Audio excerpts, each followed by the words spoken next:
Peace and love, family. Peace and love. Happy June 22nd. It's the 22nd of June, 2025. It's an absolutely gorgeous scorcher day. First day, second day of summer in Detroit.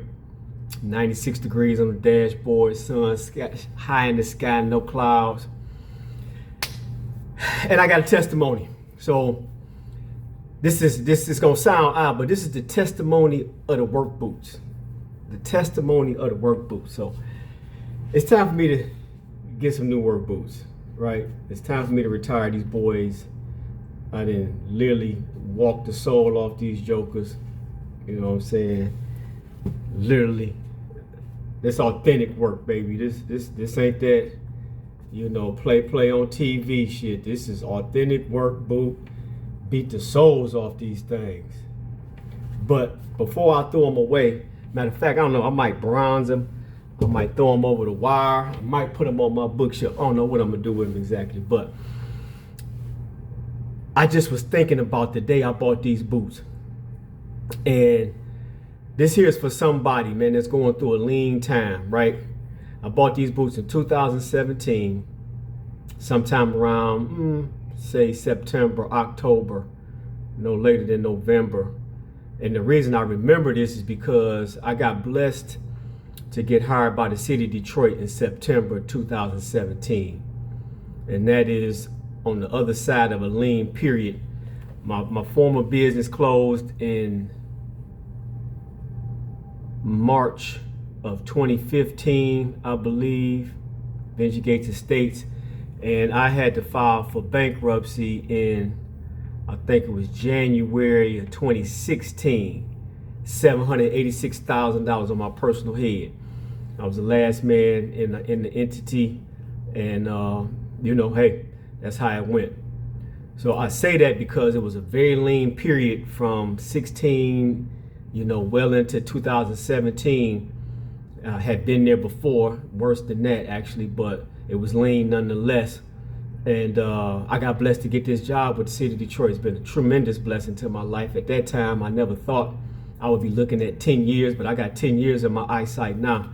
So September 2027 to be 10 years. So, you know, we're gonna walk it out. But the point I'm gonna make, and I'm gonna leave y'all alone, these boots, the day I went and bought these boots, the boots I had prior to that had holes in them. Not whole, not walking foot flopping, but what made me have to go get these boots is my job had me outside and it was raining all day and my fucking socks was wet.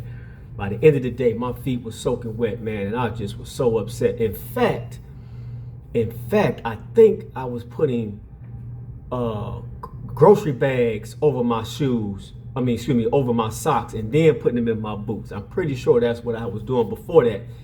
And still my feet got wet. So it was like, you know what, I can't take this no more. So I went to Harry's Surplus on Telegraph, 4 Road. Some of y'all know what that's about. And I bought these boots. And I remember looking at these boots and I put them on my feet and they felt so good. And I remember sitting there thinking about the cost.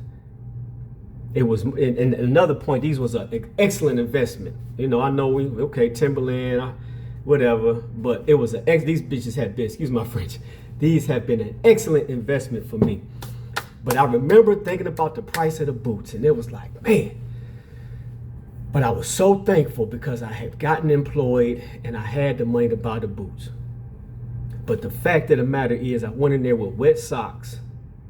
I had to really sit and contemplate about, do I make this investment of whatever it was, $140, whatever the money was for these boots.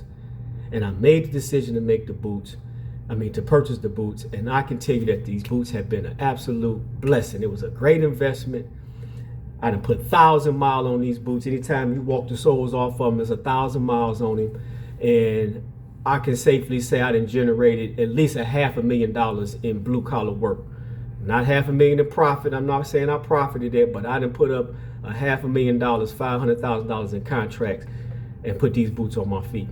So I'm saying all that to say to somebody, it's somebody, you're moving through a lean time, listen to me, trust and believe. I'm telling you, if you stay faithful, If you continue to do your best to be upright, do not give in to the temptation to do something stupid. Do not give in to the temptation to do something illegal. Do not give in to the temptation to do something skeechy where you undercut somebody, you cheat somebody, lie, cheat, and steal. Do not do it. If you got to sit your hind parts down and sit still, sit still. If you got to get a can of tuna and some tuna fish and some crackers to get through, do what you got to do. You got to go get some water and you can't buy no pop, so be it. If you got to park your vehicle because you on fumes, sit your ass still. Sit still, meditate, contemplate, stay positive. Trust in the Most High. Show us this invisible air we breathe in. And show us the birds get their food. Show us that you will get your breakthrough. Do your toiling, do your study. Get your books. The internet is free. YouTube University, you can learn anything. Figure out what you're going to do. What's your next move, and be doing your work right now. Because they say success happens when preparation meets opportunity. You one phone call away, you one random person away from a connection to your opportunity. So whatever you do, do not go left, do not give up, do not cry, don't pout, give all praise due to the Most High, stay faithful, put your work in, and when your testimony, when you get on the other side of your trial, make sure you give a testimony to lift somebody else up. So that's all I got for you, man. This is the testimony of the work boots, baby. What should I do? Should I bronze these boys? Should I burn them? Should I bury them? Or put them on the bookcase? I'll holler. Peace.